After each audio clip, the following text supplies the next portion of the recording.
who ask you about those? Clients ask me about those all the time, and I am vehemently anti-artificial sweeteners.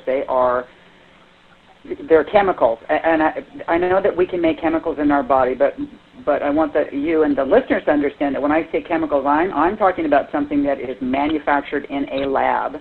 And when you begin to do the research about how aspartame and sucralose and all of these other artificial sweeteners actually got onto the market, it will make your hair curl. They are 150 times, aspartame is 150 times sweeter than sugar. It can set you up for cravings and binging on junk carbohydrates and other sugar because it shuts off the apostat, and your body doesn't know what it is. You've got to remember, what I teach people is that we are, as a species, Homo sapiens are 200,000 years old. That's when we stood upright as Homo sapiens, and that's how long we've been walking around. And we are putting things in our body that our bodies don't recognize, utilize. And aspartame and these artificial sweeteners, including sucralose, and sucralose is not made from sugar. It's a chlorinated sugar molecule. So if you want chlorine in your body, that's what sucralose is.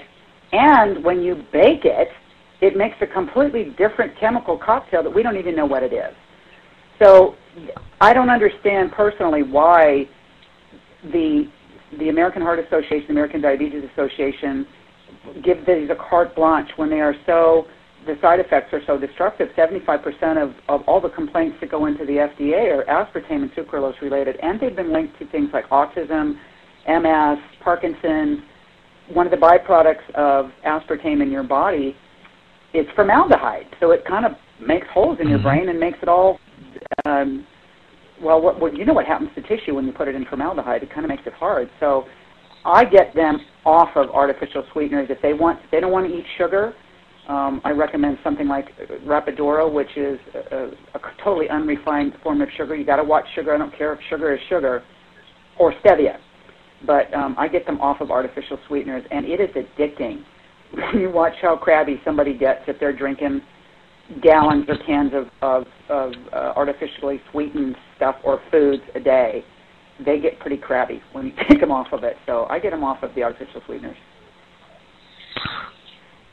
Excellent. That sounds just like what I tell my clients, and hopefully these friends of mine will come around to wanting a healthier way of getting healthy, and I can get them on a better program. But as for sweeteners, you mentioned Rapidura. What are some other things that someone can do if they just have to have those sweets? And I put "have to" in quotes, of course, and they want to get away from sugar. What else do you recommend for them? This is a real common question I get from people. And human beings have sweet teeth. I mean, we have a sweet tooth that tastes good, which is why we like it. But I recommend that people wean themselves off of white sugar and these artificial sweeteners because they don't work. They don't keep us slim, and they just set us up for trouble, and we're putting chemicals in our body. So I recommend that people use fruit sparingly because it has fructose, it's sugar, but use fruit with some yogurt. That you can certainly bake your own goods with whole grain flour, or if you're gluten intolerant, there's some really good alternatives out there to wheat. Rapidura it's an unrefined cane sugar, and it tastes and looks completely different than white sugar.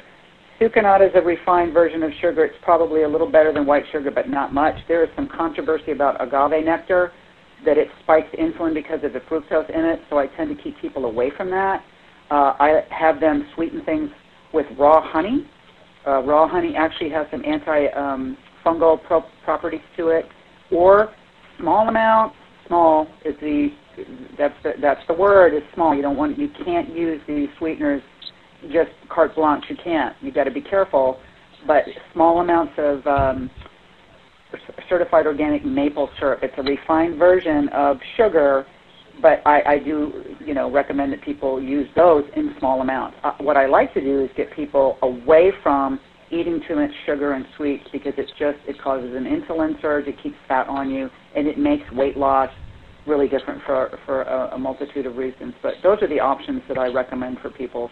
And then there's if they're having really strong sugar cravings, like they gotta have it, L-glutamine is a really good amino acid to stop cravings for sugar.